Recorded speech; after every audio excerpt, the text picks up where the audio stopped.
Je suis allé voir Superman au cinéma et il faut qu'on en parle.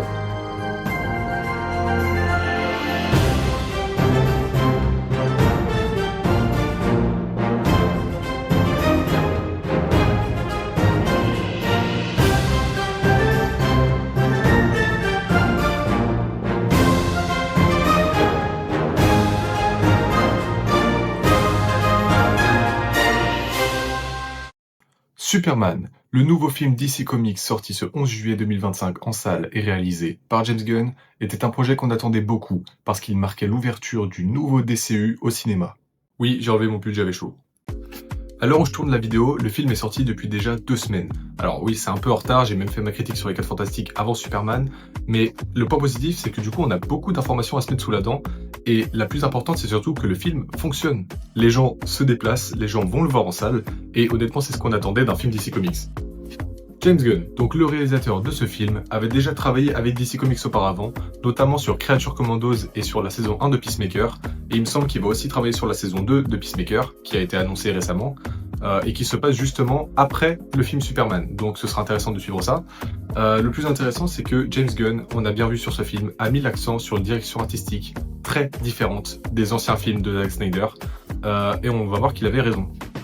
Le film avait comme budget 225 millions de dollars, tout comme le premier film Superman de Zack Snyder avec Henry Cavill, et il me semble que Batman et Superman c'était 250 millions, donc ça n'est pas rare chez DC Comics de faire des films avec ces budgets-là, mais ça donne quand même une bonne idée de la qualité et de l'investissement appliqué dans ce film.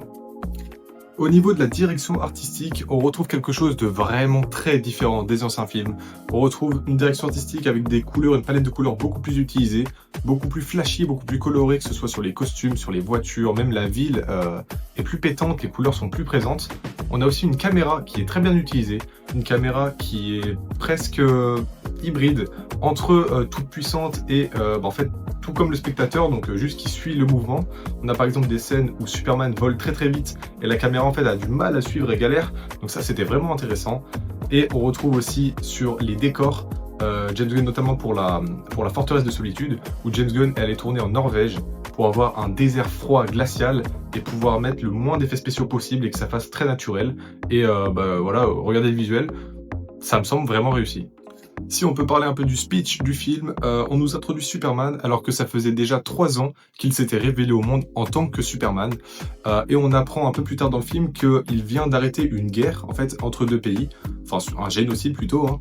Et comme Superman en fait est américain, il a grandi aux États-Unis, et pour les pays du coup qui se sont fait un peu attaqués ou protégés par Superman, en fait il agit sous le nom des États-Unis. Donc il y a beaucoup de politique dans le film. D'ailleurs c'est un film qui se veut anti-Israël, avec le conflit israélo-palestinien, tout ça. Alors je suis pas très calé sur le sujet, mais en tout cas ça se voyait que voilà, ce film défendait cette cause-là. Donc voilà, même avec les prénoms des personnages qui se veulent très Moyen-Orient, donc, et qui sont justement considérés comme des locaux à Metropolis. Alors pour le coup, je suis pas du tout calé sur le sujet, donc je vais juste le survoler, je vais m'arrêter là. Mais en tout cas, ça se voit que le film est engagé politiquement, et il faut le faire. Il faut quand même des couilles pour poster un film justement comme ça en 2025, qui parle justement d'un conflit qui est encore en cours, dans un film de super-héros qui est quand même destiné aux enfants. Donc, faut une petite paire, et James Gunn a la paire de coups qu'il faut. Si on peut parler des grosses différences entre ces deux films-là, donc le film Man of Steel de Zack Snyder et le nouveau film de James Gunn, Superman, du nouveau DCU, la différence se fait surtout sur 2 points. La première, c'est le public visé. Là où Zack Snyder visait un public de jeunes adultes, voire adultes, avec un Superman très froid, dur, et en fait vraiment vendu comme un dieu sur Terre. On le voit très rarement en danger, il a jamais perdu un combat, il est vraiment viril, charismatique, tout ça, il mettait l'accent dessus. Là, on retrouve un Superman dans ce film-là qui est beaucoup plus humain, beaucoup plus empathique, moralement parfait, qui veut sauver tout le monde, même les écureuils. Il y a une scène où il sauve un écureuil et qui, en fait, pour moi, je la trouve géniale parce que ça montre vraiment que Superman veut sauver absolument tout le monde, même les écureuils. Et du coup, ça rend le personnage beaucoup plus attachant et beaucoup plus facile pour le spectateur de se projeter en ce Superman plutôt que celui d'Henry Cavill. Et la deuxième différence, c'est que le public visé de ce Superman-là, c'est les enfants. C'est les enfants, c'est un film pour enfants, James Gunn l'a dit. Et le problème quand on fait un film pour enfants, c'est qu'on doit faire un film qui doit être compris par les enfants. Et les enfants, c'est un peu con. Donc qu'est-ce qu'on fait pour que les enfants comprennent ? on fait de l'exposition. C'est-à-dire que les personnages parlent en fait de leurs émotions, parlent de leurs pensées, ils ne pensent pas de leur tête, ils le disent, ils expliquent tout ce qui se passe, tout le temps à voix haute. Donc en fait, le film te prend un petit peu pour un con, en mode ah là t'as pas compris ce truc-là, donc je vais faire dire à un personnage. Bon, c'est un point négatif quand t'as 30 ans. C'est un très gros point positif quand t'es un enfant. Fallait faire des choix. Honnêtement, ça détruit pas le film. C'était une bonne idée parce que justement, quand tu fais un film pour enfants, faut qu'il soit compris par les enfants. Donc, techniquement, c'est crédible et c'est cohérent. Mais c'est vrai que sur ce point-là, ça a pu ne pas plaire à quelques adultes. Un des points de différence aussi du film avec Les Oursins de Zack Snyder, c'est l'humour. L'humour est très présent dans ce film, que ce soit par des vannes de personnages, de Crypto, surtout on y reviendra plus tard, mais qui est vraiment un running gag tout au long du film. C'est un film qui se veut comique tout en gardant les bases d'un film de super-héros DC Comics. Donc ça reste quand même... En fait, ça peut être sérieux dans les moments sérieux, ça peut être rigolo dans les moments rigolos, mais c'est vrai qu'on a une touche d'humour qui, je trouve, complète parfaitement la nouvelle direction artistique, parce que justement, plus de couleurs, c'est plus flashy, c'est plus agréable à regarder, et en plus on a des scènes d'humour. En fait, le film est très agréable à regarder, là où vraiment les anciens films de Snyder étaient très cyniques, tu tapais pas des barres, hein. Même les scènes d'action étaient pas vraiment folles. Enfin, je veux dire, là quand même c'est tout l'ensemble de la direction artistique, surtout avec le choix de mettre du coup plus d'humour dans ce film-là, ça matchait très bien, et c'était une très bonne idée. Alors, autant le film possède du coup des méchants et des combats, on y reviendra un peu plus tard dans la partie personnage, mais ce Superman-là se concentre beaucoup plus sur sauver les gens. On a des scènes de combat évidentes qui étaient obligatoires, mais j'ai l'impression d'avoir vu presque 2 heures de Superman qui sauve les gens. Et c'est pas désagréable, parce que je trouve ça beaucoup plus jouissif et beaucoup plus agréable de voir Superman sauver une femme d'un building qui tombe, sauver un écureuil comme on l'a dit juste avant, protéger la fillette d'une explosion, tout ça. En fait, ces scènes-là, je les ai trouvées mieux réalisées que les combats, et plus pertinentes surtout dans la psyché du personnage et dans l'imprégnation que le spectateur peut avoir dans le film. Donc c'est vrai, Superman sauve les gens et on aime le voir sauver des gens. J'ai limite eu un petit problème sur ça, j'aurais aimé encore plus de scènes où il sauve les gens, peut-être avec plus d'enjeux, peut-être avec plus de danger, je sais pas vraiment comment ils auraient pu faire ça, mais on aime voir Superman sauver des gens, et on l'a peut-être vu trop se battre, surtout qu'il y avait des combats qui n'étaient vraiment pas obligatoires, on y reviendra plus tard, mais voilà, j'ai trouvé ça un peu dommage, ça manquait de sauvetage en fait. Et donc le film dure 2 heures, et honnêtement, on les voit pas passer. Le rythme est très bon, on ne s'ennuie pas, il n'y a pas vraiment de scène où je me suis fait chier. Même les scènes qui se veulent calmes, comme l'interview de Lois sur Superman au début du film, qui dure pas loin de 10 minutes je crois, en fait, c'est une des meilleures scènes du film, parce qu'elle évoque des sujets qui sont littéralement le cœur du film, et qu'on commence à comprendre la personnalité de ce Superman, de Lois, et en fait c'est une scène où il se passe rien, c'est juste du dialogue pendant 10 minutes, et c'est une des meilleures scènes du film. Donc les moments creux sont très bien utilisés, et comme je vous dis, le rythme est très bon en fait, et on peut passer d'une scène assez creuse à une scène avec beaucoup d'action sans que ça fasse un gros décalage, sans que le spectateur soit perdu, donc ça c'était un très bon point. En revanche, si je dois donner le gros point positif du film, ou en tout cas celui que j'ai trouvé vraiment très négatif, c'est l'émotion. Il n'y en a pas. Il n'y a pas d'émotion. Il manquait vraiment quelque chose, c'est-à-dire que le film en fait se base, d'accord il sauve des gens, d'accord il y a des combats, d'accord parfois il perd, d'accord, en fait on prend tout ça en compte, d'accord il est blessé, tout ça, mais on n'est pas ému, il n'y a pas de scène d'émotion, il n'y a pas vraiment de cette tristesse ou cette colère, ou moi franchement, à part rigoler sur 2-3 scènes, et encore c'était léger, j'ai pas été pris. Mes émotions sont pas sorties, je me suis pas senti triste, je me suis pas senti énervé, je me suis pas senti apeuré, c'est dommage, c'est vrai que cet aspect d'émotion est très très peu présent, et c'est dommage, c'est quand même un gros point négatif, parce que là pour le coup même Snyder en avait fait quelques-unes qui étaient quand même plutôt réussies, donc point négatif. Donc maintenant on va commencer à parler des personnages, et là déjà il y a beaucoup de choses à dire, parce que déjà en fait il y a beaucoup de personnages dans le film, mine de rien il doit y en avoir une quinzaine, et ils ont tous un impact sur le film et ont leur scène un petit peu importante, mais surtout il y a des choses intéressantes à dire sur chaque personnage. Donc chaque personnage a été traité, il y en a qui ont été traités pas de la même façon, il y en a qui ont été surévalués par rapport aux autres. Notamment on va le voir avec Mister Terrific qui est littéralement le chouchou du film, mais c'est pas dérangeant et on va le voir justement dans cette partie. Et ben commençons par le commencement et surtout par le personnage qui fait polémique surtout, Krypto, le chien. Donc au début du film, quand Superman vient de perdre justement un combat pour la première fois de sa vie, on le retrouve en sang, alors à peine 1 kilomètre de la forteresse de solitude.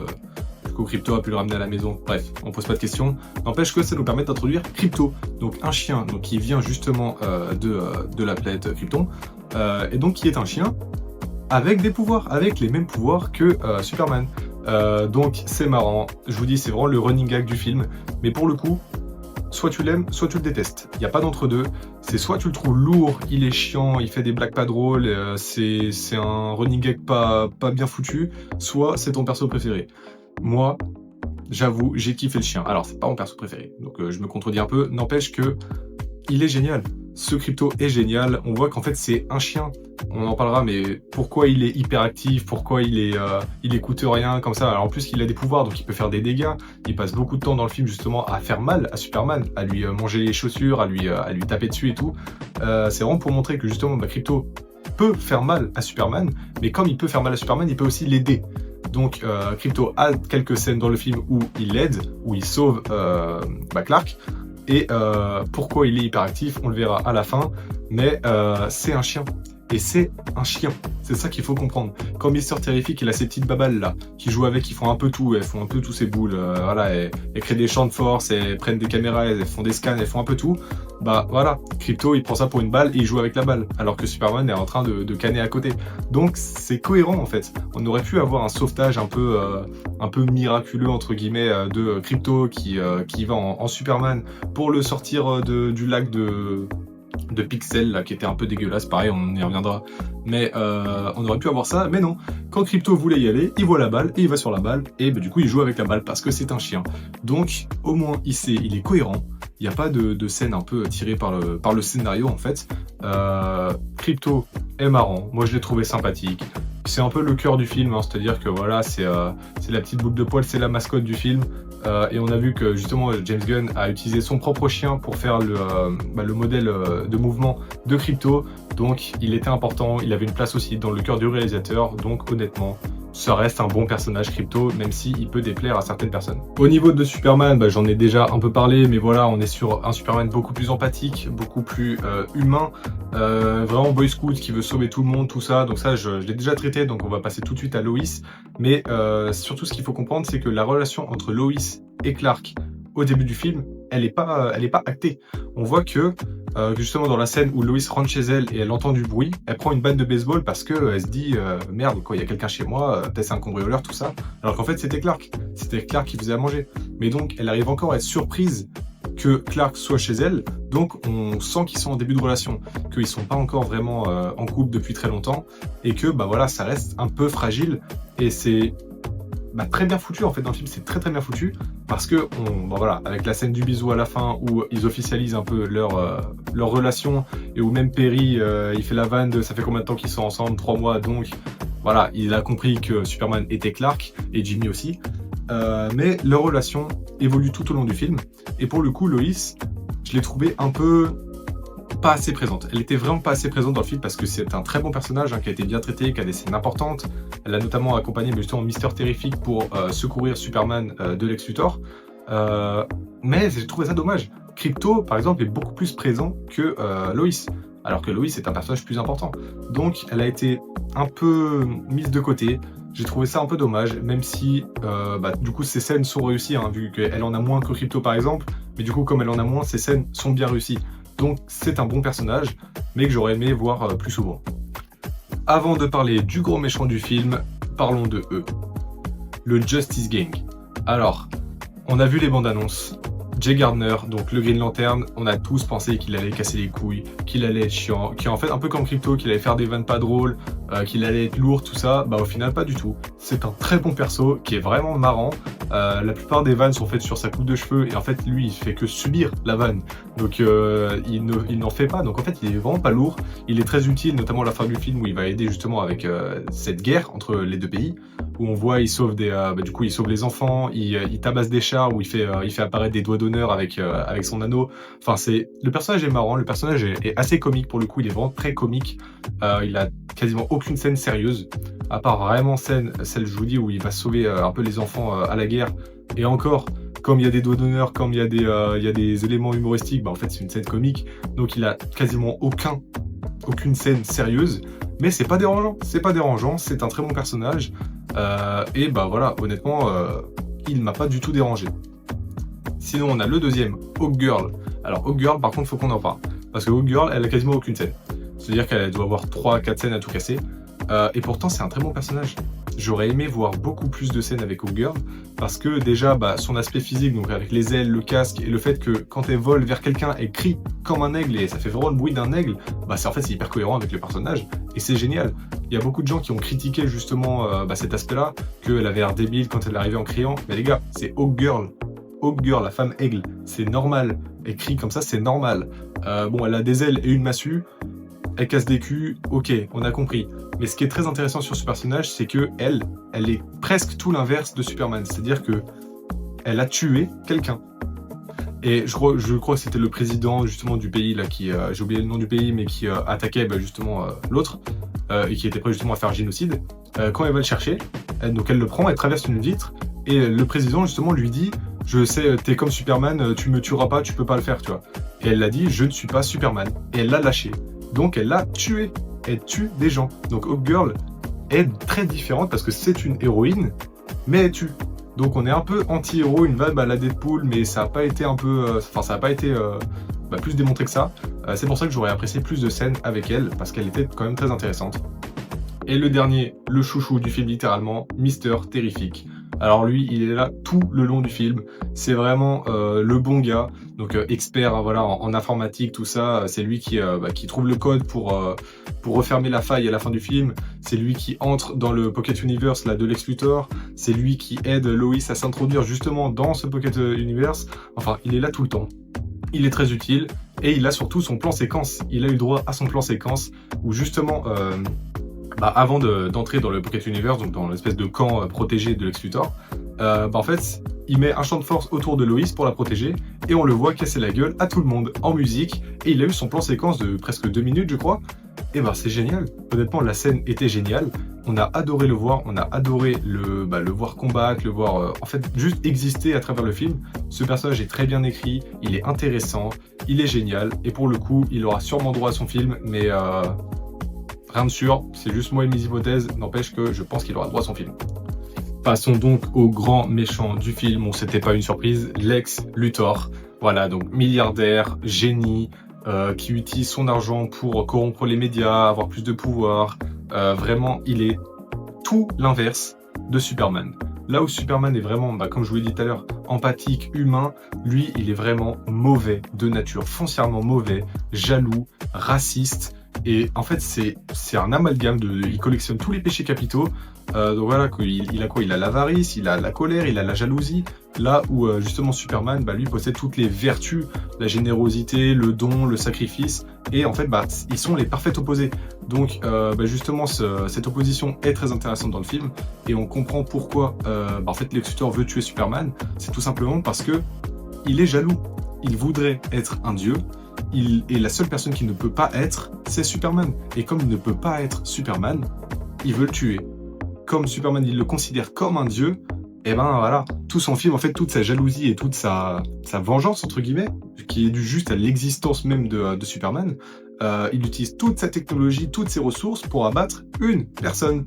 En plus, on a vu qu'il en a des ressources.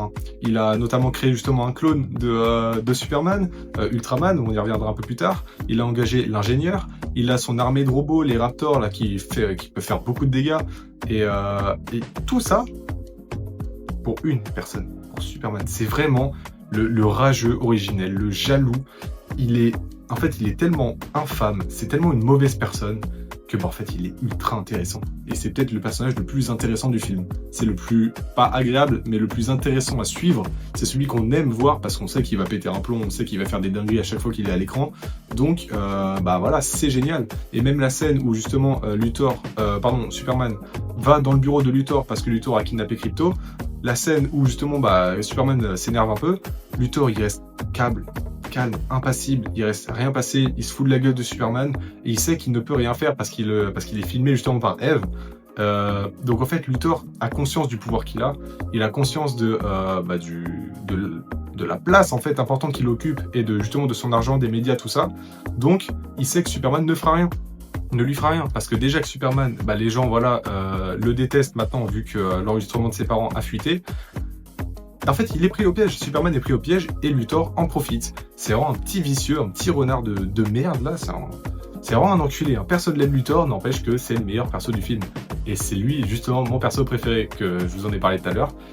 C'est le meilleur perso, c'est le plus intéressant à suivre, il est super cool, il est vraiment, pour le coup, comics accurate, et il est parfaitement opposé à Superman.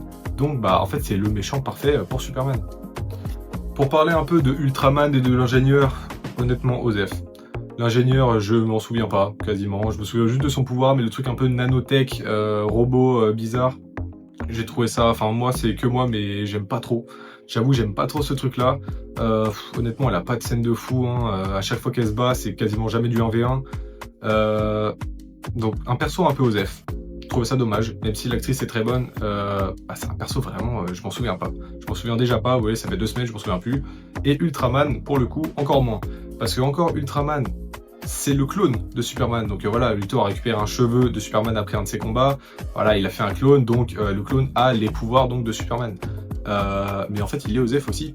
Comme c'est un clone, on aurait pu avoir un espèce de c'est la même personne, mais sauf qu'il y en a un gentil et un méchant, et du coup juste parce qu'il est corrompu par Luthor, il aurait pu revenir du bon côté, je sais pas, un espèce de conflit mental. Pas du tout, c'est juste un robot, il est vraiment sous dictature. On lui dit de faire ça, il le fait, il pose pas de questions, c'est dommage. Le perso n'a pas d'âme, n'a pas de personnalité, et même si c'est un peu le principe du personnage, puisque c'est juste un clone contrôlé par Luthor, on aurait pu avoir quelque chose quand même d'un peu meilleur, parce que Ultraman, à part mettre 2-3 droites à Superman, il sert à rien en fait dans le film, il ne sert quasiment à rien. Par exemple, juste sur le marteau de Boravi, le premier méchant au début, il est dans l'armure. Ultraman est dans l'armure, mais on comprend même pas pourquoi, parce que l'armure elle est contrôlée à distance par Lex Luthor. Donc on sait pas, perso osef, j'avoue que l'ingénieur et Ultraman, un peu déçu de ces deux persos. Mais heureusement que Luthor remonte le niveau.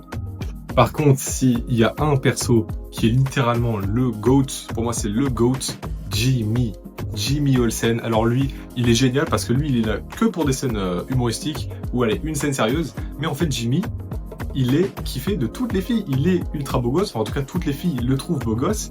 Et en fait c'est génial parce que du coup il a justement la relation avec Eve qui est en fait son ex, et Eve qui est la copine actuelle de Lex Luthor. Qui en fait, Eve elle veut revenir à tout prix avec Jimmy, et Jimmy lui pas du tout. Sauf que comme Eve travaille avec Luthor, Eve avait des informations de Luthor, et donc Jimmy est revenu vers elle, a un peu redragouillé histoire d'avoir les informations, et tout ça c'était en échange d'un week-end entier avec elle.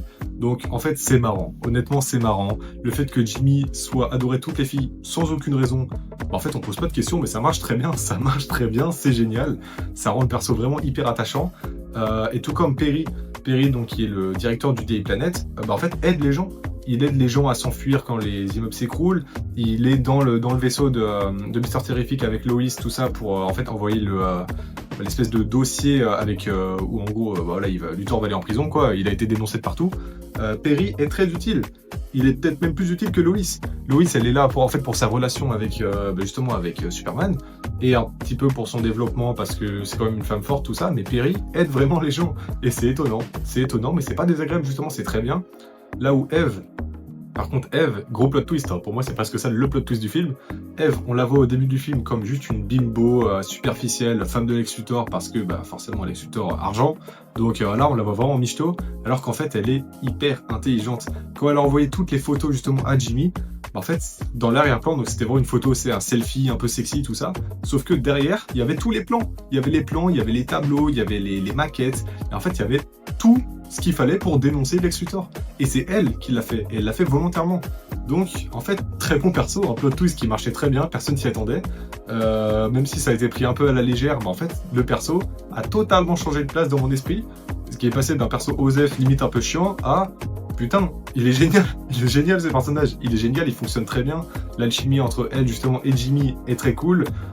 Et le fait qu'elle soit mise aussi, elle, dans le Pocket Universe, parce qu'en fait Lex Luthor met toutes ses ex-femmes, en tout cas toutes ses ex-copines qui ont parlé sur lui, bah, il le fout en prison dans son Pocket Universe, donc elle y a été aussi. Donc elle a subi un peu le même traitement que les autres, sauf que elle, bah, ça a servi à quelque chose, parce que du coup on a pu arrêter Lex après. Je veux dire, le personnage fonctionne bien. Le personnage fonctionne bien, il est vraiment cool, c'est une très bonne surprise, et bah, honnêtement, j'en attendais pas de celui-là. Bon, j'en ai parlé quelques fois, donc on va en parler maintenant, justement, ce fameux Pocket Universe. Donc en fait, Lex Luthor a créé un univers, voilà, parce qu'il est très fort, il a fait des calculs, machin, tout ça. Il a créé un univers dans lequel, en fait, il a installé une espèce de prison. Une prison que, bah, du coup, il y a certains États qui payent Lex Luthor pour enfermer des opposants politiques, ou comme je disais tout à l'heure, il met ses ex-copines en prison parce qu'ils ont parlé sur lui, tout ça. C'est un peu son univers à lui, un univers de poche où il peut accéder par plusieurs portails.